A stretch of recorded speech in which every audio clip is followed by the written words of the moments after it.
Les 1000 $ étaient posés là comme une épreuve envoyée par Dieu lui-même.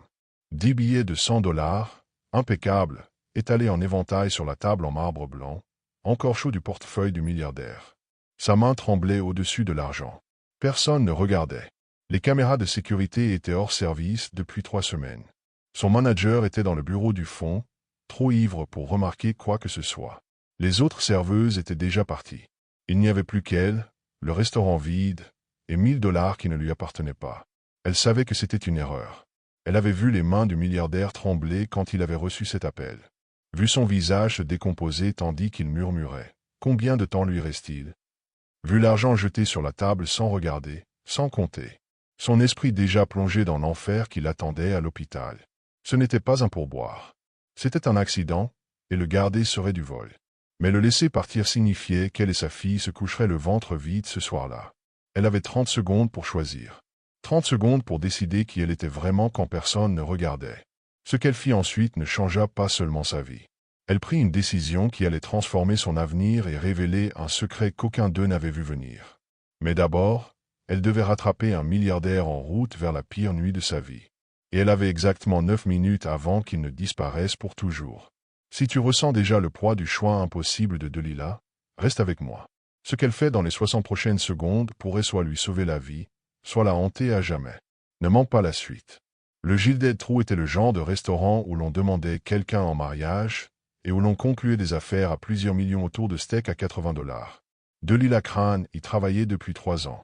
Suffisamment longtemps pour savoir que les lustres en cristal coûtaient plus cher que son salaire annuel, et que la plupart des clients la regardaient comme si elle était invisible. Elle essuya la table 7 pour la 3e fois, son bas du dos criant de douleur. Les chaussures orthopédiques qu'elle avait achetées à crédit tombaient déjà en morceaux. Les semelles s'étaient affaissées en plaques de caoutchouc inutiles. Son service avait commencé à 11 heures. Il était maintenant 21h47. Sa fille, Iris, était chez Madame Kowalski à côté, encore une fois. La gentille Polonaise ne se plaignait jamais, mais Delilah voyait la fatigue dans ses yeux, le poids des années. Table 12, Delilah, lança Gordon, le chef de salle. Gordon était un homme maigre au nez pointu et aux mots encore plus tranchants. Il traitait le personnel comme des domestiques médiévaux, mais se montrait obséquieux avec les riches clients. « J'y vais », répondit Delilah en lissant son tablier noir. La table 12 se trouvait dans une alcôve privée, réservée aux VIP qui ne voulaient pas être vus. Elle prit un menu et une carafe d'eau. L'homme assis dans l'alcôve la fit s'arrêter net. Elle le reconnut immédiatement. Tout l'Oregon connaissait Fletcher Kensington, un milliardaire de la tech qui avait révolutionné la sécurité cloud et vendu son entreprise pour une fortune obscène. Les magazines l'appelaient l'architecte. Il avait 42 ans, séduisant d'une manière sévère, cheveux poivre et sel, regard capable d'évaluer votre fortune en quelques secondes. Et il pleurait. Pas bruyamment, pas en faisant une scène, mais des larmes coulaient sur son visage tandis qu'il fixait son téléphone. Sa mâchoire était si crispée que les muscles sautaient sous sa peau. Delilah hésita. Règle numéro 1 de la restauration de luxe, ne jamais reconnaître la détresse émotionnelle d'un client. Faire comme si de rien n'était. Servir, encaisser, disparaître. Mais elle était mère, et elle reconnut ce type précis de douleur. « Monsieur, dit-elle doucement, puis-je vous apporter quelque chose ?» Fletcher leva les yeux. Pendant un instant, il ne la vit pas. Puis il cligna des yeux et son visage redevint froid. « De l'eau » dit-il d'une voix rauque. Température ambiante. Et un ribeye wagyu, saignant. Peu importe les accompagnements. Bien sûr. Elle versa l'eau, le cœur battant. Je passe la commande immédiatement. En se retournant, son téléphone sonna. Elle l'entendit dire « Je suis au restaurant. J'arrive dans 20 minutes. » Sa voix se brisa. Delilah passa la commande en cuisine, incapable de se débarrasser de l'impression qu'il se passait quelque chose de terrible. Le plat arriva parfait. Fletcher mangea à peine. « L'addition, s'il vous plaît, dit-il. » Elle la lui apporta. 287 $. Lorsqu'elle revint, il était déjà debout au téléphone. « Mon fils est en soins intensifs. Je vais à l'hôpital. » Son fils. Le cœur de Delilah se serra. Elle posa l'addition et s'éloigna. Puis elle vit l'argent. 10 billets de 100 $, posés à côté. C'était une erreur. Elle regarda la sortie. Il était parti. Elle le vit monter dans une Bentley noire. La voiture disparut dans la nuit pluvieuse de Portland. Elle fixa l'argent. Sa main s'approcha, puis s'arrêta. 1000 $. Les médicaments d'Iris pour 2 mois. Les factures. La nourriture. Un répit. Mais pas à elle. Et le visage de Fletcher. Ce n'était pas un homme laissant un pourboire. Bordel, murmura Jenna. Tu crois qu'il l'a laissé par erreur? Oui. Garde-le. Ce n'est pas à moi. C'est un milliardaire. Delilah hésita. Puis elle pensa à sa fille. Et à la voix de Fletcher. Mon fils est en soins intensifs. Elle prit l'argent. Je vais lui rendre. T'es folle. Peut-être. Mais elle était mère. Tu sais quel hôpital? Providence Mémorial. Elle partit. Providence Mémorial s'élevait dans la nuit. Delilah arriva, serra l'enveloppe. L'ICU était au 4e étage. Je cherche Fletcher Kensington, dit-elle à une infirmière. J'ai quelque chose pour lui. 20 minutes plus tard, il apparut. Dévasté. Vous. Elle lui tendit l'enveloppe. Vous avez oublié ça. Il la fixa. Vous me l'avez rapporté. Ce n'était pas à moi. Il ouvrit. Silencieux. Puis la regarda, bouleversé. Vous savez ce que la plupart des gens auraient fait? Oui. Mon fils. Sa voix se brisa. Il était dans un accident de voiture. Traumatisme crânien. Ils disent que les prochaines 48 heures sont critiques. Les yeux de Delilah se remplirent de larmes. Je suis tellement désolé. Fletcher la fixa. Vous avez un enfant. Je le vois. Une fille. Iris. Elle a 7 ans. Et vous êtes quand même venu ici, dit-il, avec quelque chose comme de l'émerveillement dans la voix. Au milieu de la nuit, pour rendre de l'argent qui aurait pu. Il s'interrompit, secouant la tête. Qu'est-ce qu'a votre fille? Delilah cligna des yeux face à la question soudaine. Elle a une leucémie. Elle est en traitement. Les médecins disent qu'elle répond bien. Mais, elle s'arrêta, ne voulant pas accabler cet homme avec ses propres problèmes. Pas maintenant. Pas alors que son fils se battait pour sa vie. Fletcher baissa les yeux vers l'enveloppe dans ses mains. Puis il releva la tête vers Delilah, et quelque chose changea dans son expression. Quelque chose de fondamental et d'irrévocable.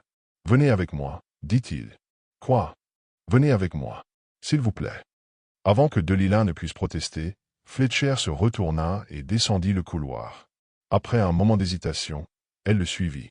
Il la conduisit dans une petite salle d'attente familiale, vide à l'exception d'une machine à café qui crachotait tristement dans un coin.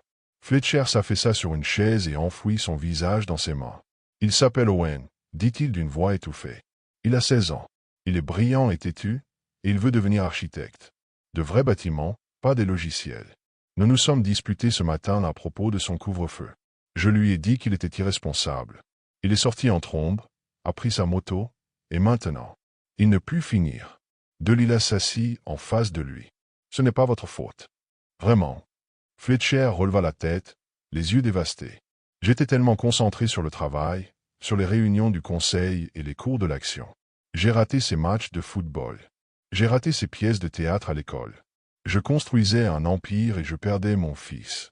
Et maintenant je n'aurai peut-être jamais l'occasion de lui dire que je suis désolé. » Delilah se pencha en avant. « Alors dites-le lui. Maintenant. Qu'il puisse vous entendre ou non, dites-le lui. » Fletcher la regarda. « Vous ne comprenez pas. Les médecins disent. »« Je me fiche de ce que disent les médecins, » l'interrompit Delilah. « Ma fille a fait un arrêt cardiaque pendant sa 2e séance de chimiothérapie. Ils m'ont dit de me préparer au pire, mais je suis resté à côté de son lit et je lui ai parlé pendant 6 heures sans m'arrêter. Je lui ai parlé de chaque fête d'anniversaire, de chaque matin de Noël, de chaque premier jour d'école. Je lui ai fait des promesses, et elle est revenue. » L'expression de Fletcher se brisa. « Je ne sais pas si je suis assez fort. »« Si, vous l'êtes, » dit Delilah fermement. « Parce que vous êtes son père, et c'est ce que font les pères. Ils se battent, même quand cela semble impossible. » Fletcher la regarda longuement, et quelque chose passa entre eux.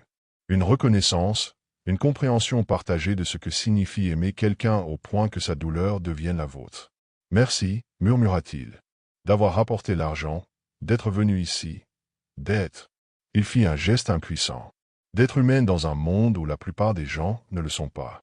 Delilah se leva. « Allez rejoindre votre fils, Monsieur Kensington. »« Fletcher, dit-il. Je m'appelle Fletcher. »« Allez rejoindre Owen, Fletcher. » Il acquiesça en se levant. Puis, impulsivement, il prit l'enveloppe et la lui tendit. « Gardez-la, s'il vous plaît.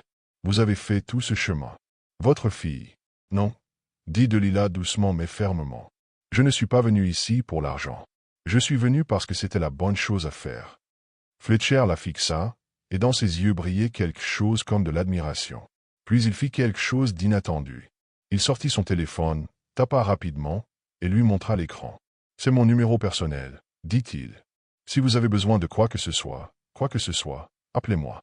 Je le pense vraiment. » Delilah regarda le numéro, puis le visage de Fletcher. Elle acquiesça lentement. « D'accord. Promettez-moi, » dit Fletcher avec insistance. « Promettez-moi que vous appellerez si vous avez besoin d'aide. »« Je promets. » Fletcher hocha la tête, remit son téléphone dans sa poche. Puis il se dirigea vers les soins intensifs, ses pas lourds mais déterminés. Delilah resta seule dans la salle d'attente, les mains vides, le cœur rempli de quelque chose qu'elle ne parvenait pas à nommer. Elle quitta l'hôpital et rentra chez elle sous la pluie, remettant en question sa décision à chaque kilomètre. Elle venait de renoncer à $1000. $1000 qui auraient pu tout changer. Mais lorsqu'elle rentra et se glissa dans le lit à côté d'Iris, sentant la respiration régulière de sa fille contre sa poitrine, elle sut qu'elle avait fait le bon choix. Certaines choses valent plus que l'argent.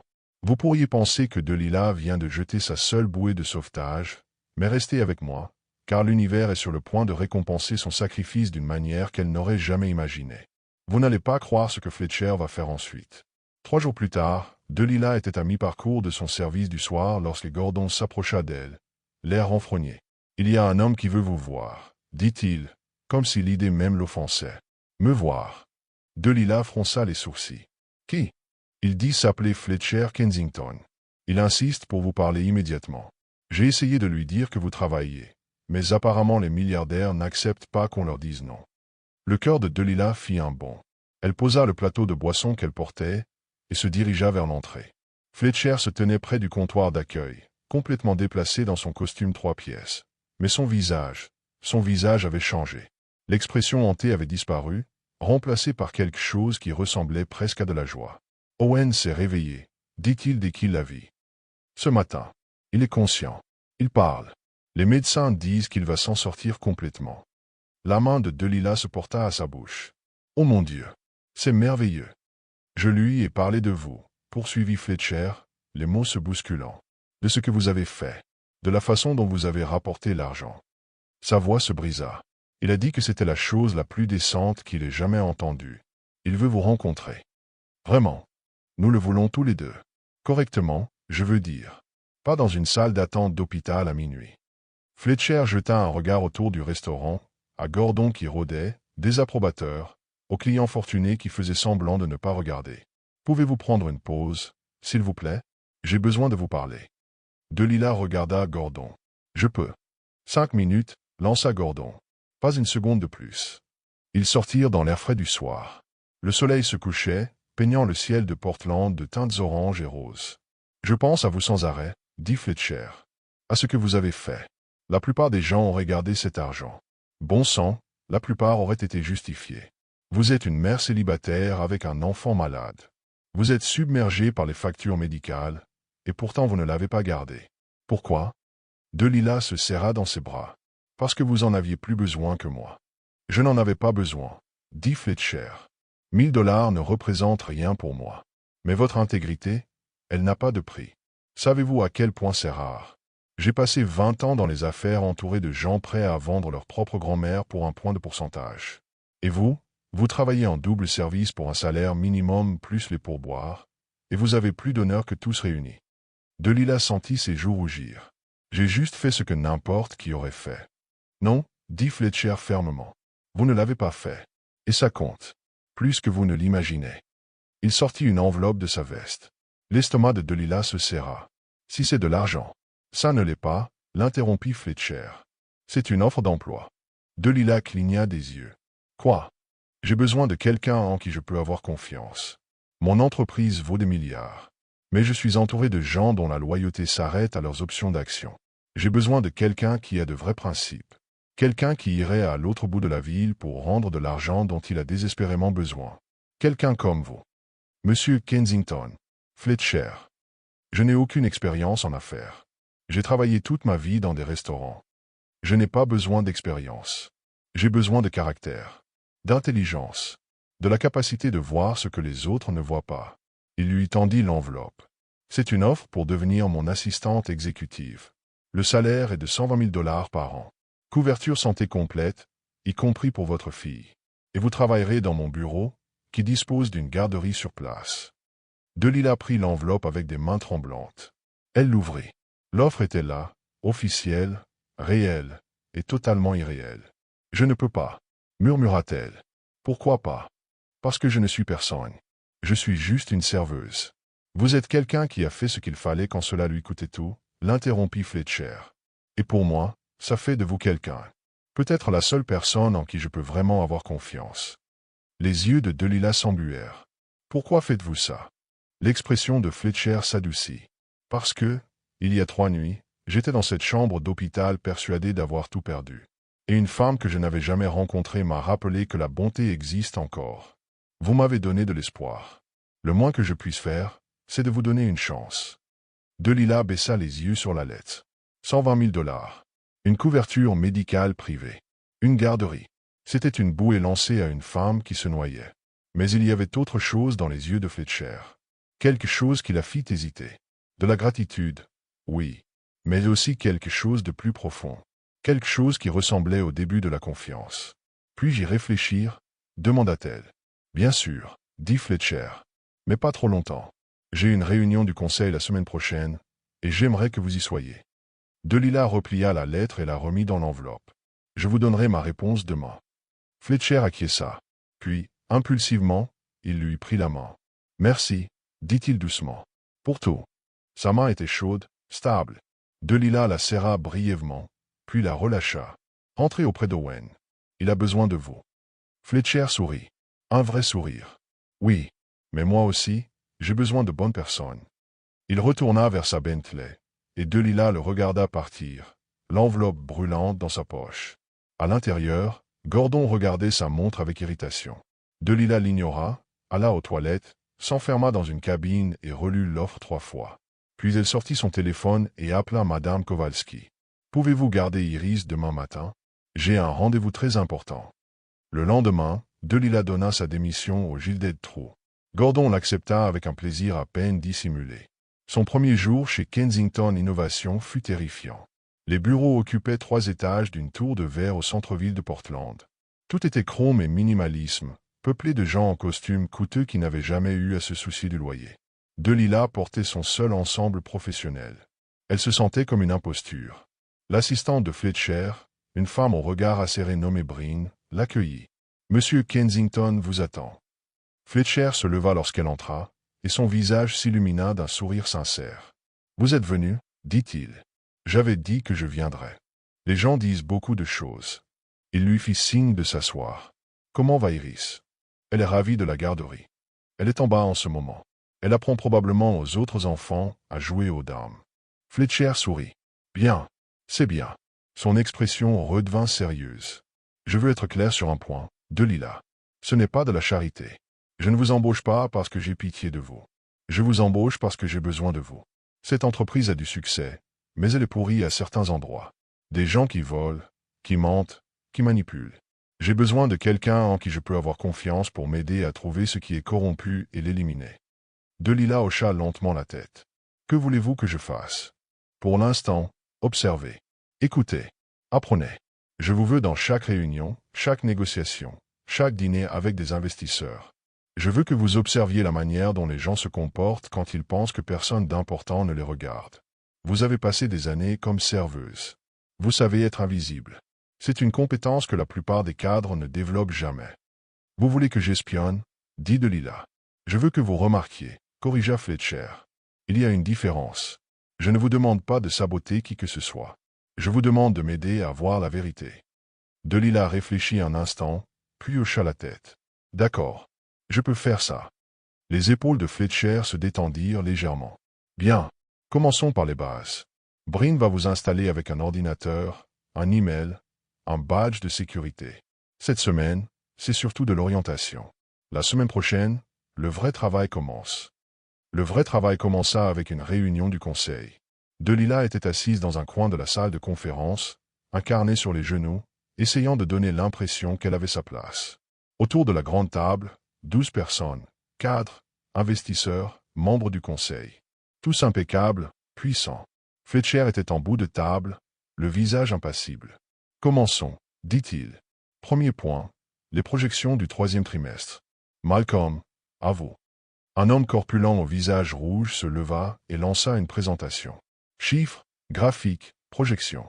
La tête de Delilah tournait en essayant de suivre. Mais elle remarqua autre chose. Quand Malcolm présenta les revenus, il évitait le regard de Fletcher. Sa main tremblait légèrement en faisant défiler les diapositives. Et la femme assise en face de lui, une dirigeante sévère nommée Vivian, esquissait un sourire chaque fois que Malcolm trébuchait sur ses mots points après la réunion. Fletcher prit Delilah à part. « Qu'avez-vous vu » Malcolm est nerveux. Plus nerveux que les chiffres ne le justifient. Et Vivian prenait plaisir à le voir en difficulté. Le regard de Fletcher se durcit. « Bien. Autre chose ? Les projections ne correspondent pas au rapport trimestriel que vous m'avez montré hier.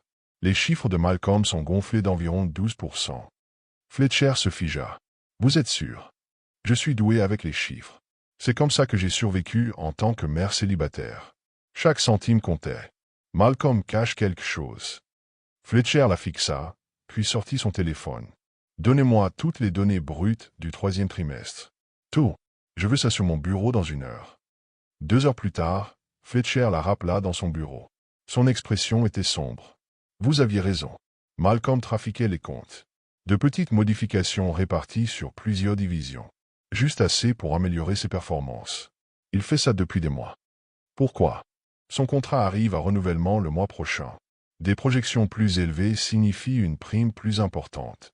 Il était prêt à mentir au conseil pour un gain personnel. » Fletcher serra la mâchoire. « Il est licencié. Immédiatement. » Delilah sentit un frisson. Elle venait de mettre fin à la carrière d'un homme. « Vous êtes sûr ? Peut-être qu'il a fait une erreur ? » Non. C'était délibéré. C'était du vol. Et si je laisse passer ça, j'envoie le message que mentir est acceptable. Il la regarda. « Vous avez fait ce qu'il fallait, Delilah. N'en doutez pas. » Mais en quittant le bureau, Delilah ne put se défaire du sentiment d'avoir franchi une ligne. Elle n'était plus une serveuse. Elle était autre chose. Quelque chose avec du pouvoir. Et le pouvoir, apprenait-elle, avait un prix. 3 jours plus tard, Vivian Corbin frappa à sa porte. Delilah avait désormais un petit bureau près de celui de Fletcher, sobre mais avec vue sur la rivière.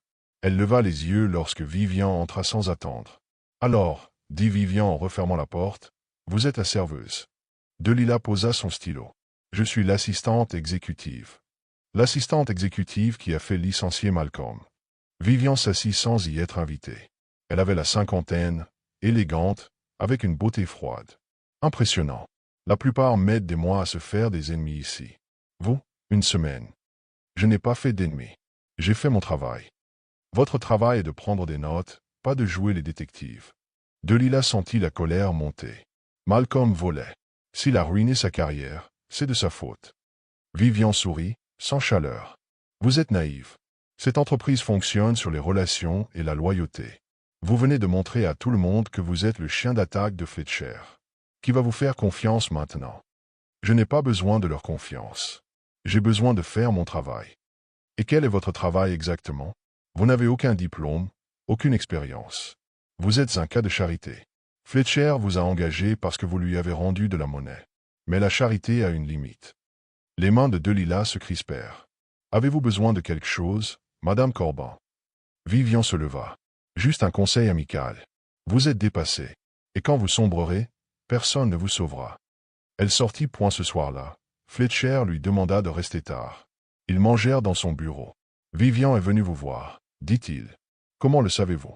Parce que je la connais. Elle est ambitieuse, impitoyable, et elle vous voit comme une menace. Une menace. Je ne suis personne. Vous êtes celle qui a exposé Malcolm. Et Vivian était son mentor. Delilah soupira. Je peux gérer. Fletcher la regarda. Pourquoi avez-vous vraiment rendu l'argent? Après un silence, elle répondit. Parce que je sais ce que c'est d'être désespéré. Je ne pouvais pas sauver votre fils, mais je pouvais réparer une petite chose. Alors je l'ai fait. Fletcher hocha la tête. C'est la réponse la plus honnête qu'on m'ait donnée depuis des années. La semaine suivante, une grande réunion sur une fusion de 800 millions de dollars eut lieu. Delilah observa. Gregory Hunt, le PDG d'Apex Solutions, semblait trop à l'aise avec Vivian. Des regards, des signes subtils. Et dans les documents, une clause. Certains cadres garderaient leur poste après la fusion. Le nom de Vivian y figurait. Pas celui de Fletcher. Le sang de Delilah se glaça. Ce n'était pas une fusion. C'était une prise de contrôle. Après la réunion, elle entra dans le bureau de Fletcher. Ce n'est pas ce que vous croyez. Elle lui expliqua tout. Son visage s'assombrit. Vivian travaille avec un derrière mon dos. Pire. Ils vous élimineront en 6 mois. Fletcher se leva brusquement. Comment n'ai-je pas vu ça? Parce que vous lui faisiez confiance. Il la regarda, partagé entre colère et respect. Vous avez vu en une réunion ce que je n'ai pas vu en des mois. Que allez-vous faire? Le sourire de Fletcher devint froid. Détruire l'accord. Et ensuite, détruire la carrière de Vivian. Le lendemain, Fletcher convoqua une réunion d'urgence du conseil. Vivian assista à la réunion, confiante et parfaitement maîtrisée, s'attendant clairement à ce que l'approbation de la fusion ne soit qu'une formalité. Mais au lieu de cela, Fletcher distribua un nouveau dossier, une analyse médico-légale des communications de Vivian avec Gregory Hunt, des preuves de ses accords parallèles, des éléments démontrant ses tentatives de saper l'autorité de Fletcher. La salle explosa. Vivian pâlit, puis rougit, avant de se lancer dans une tirade défensive sur des malentendus et des interprétations erronées. Mais les preuves étaient accablantes. À la fin de la réunion, Vivian avait démissionné. La fusion était morte et Kensington Innovation avait évité de justesse un coup d'état corporatif. Fletcher trouva Delilah dans son bureau après coup. C'est terminé, dit-il. Vivian est parti. Comment vous sentez-vous? Demanda Delilah. Fletcher s'affaissa dans une chaise. Trahi, épuisé et reconnaissant. Reconnaissant envers vous, pour votre honnêteté, pour votre capacité à voir ce que les autres ne voient pas. Il la regarda. Je vous promeux. Vice-présidente des opérations. Augmentation de salaire, stock option, tout ce qui va avec. Le souffle de Delilah se coupa. Fletcher, je ne sais pas si je suis prête.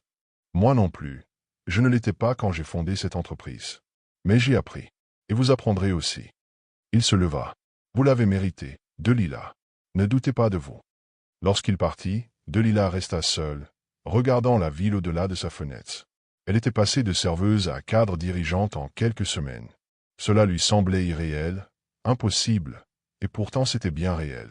Et quelque part en chemin, elle avait cessé d'être la femme qui rendait $1000 par principe pour devenir celle capable de faire échouer une fusion d'1 milliard avec une simple observation.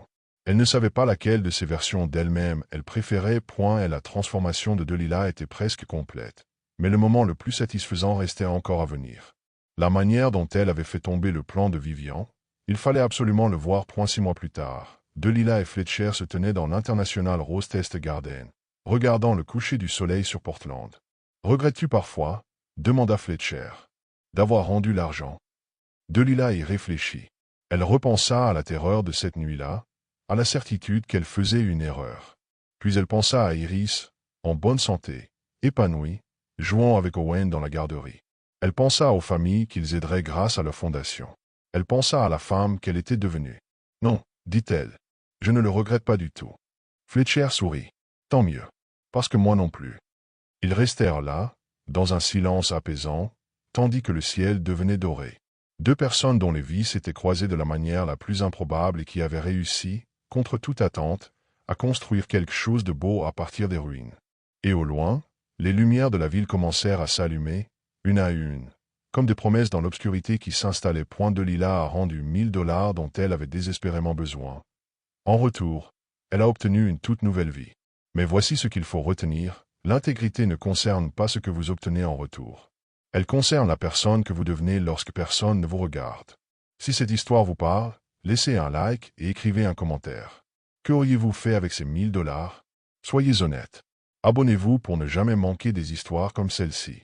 Des personnes réelles, des choix impossibles, et la preuve que le caractère finit toujours par l'emporter. À la prochaine.